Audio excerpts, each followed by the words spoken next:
July 5ই August, সেই July 5ই August আপনারা দেখেছেন সারা বাংলাদেশে যে গণহত্যা চালিয়েছিল, সেই গণহত্যার যাত্রাবাড়ি সেই 5ই আগস্ট যদি না হতো, এই দেশে আবার মাফিয়ারা যে কি কাণ্ড চালাইতো একমাত্র আল্লাহ পাকই জানেন।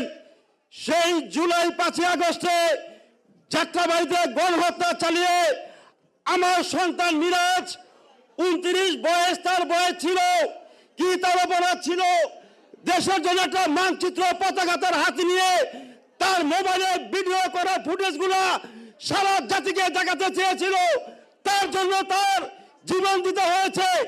আমি আজ এই মহান সংসদে একটাই দাবি জানাবো, আগামীতে যারা পার্লামেন্টে যাবেন, শপথ গ্রহণ করবেন, সেই সমস্ত আহত পরিবার এবং শহীদ পরিবার যারা শপথ গ্রহণ করবেন, সেই মহলের ভিতরে সাক্ষী হিসাবে যাতে আমাদের শহীদ পরিবার, আহত পরিবার থাকতে পারে। আরেকটা ঘোষণা করছি, আপনারা 9 মাস এই সংস্কার করলেন, জুলাই সনদকে আপনারা প্রাধান্য দিতে পারলেন না।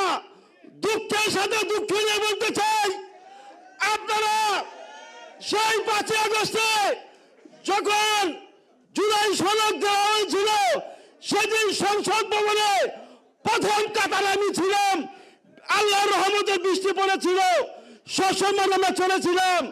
তারপর যখন ঘোষণা দিলেন আমার বাবার উপরে, আমার মার উপরে, সেই আহত পরিবারে সেই সংসদে পুলিশের গণহত্যা, গণচাষ করেছিল এবং গণ মামলা করেছিল, সেই মামলাগুলো আমরা প্রত্যাহার করতে চাই।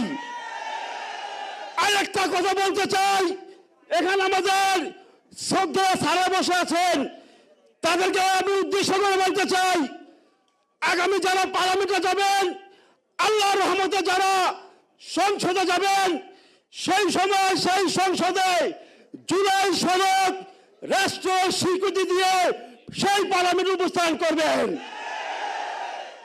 প্রিয় বন্ধুগণ, দুঃখের সাথে বলতে চাই, আমার মিরাজ তরুণ ছিল, বিয়ে করতে পারে নাই।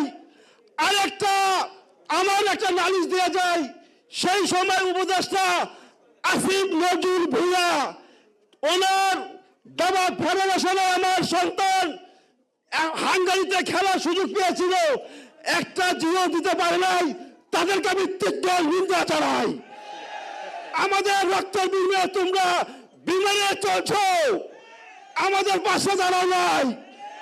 তাই আমি বলতে চাই, আমরা শহীদ পরিবার সারা বাংলাদেশে এক ছাতার নিচে ঝান্ডা উঠাবো।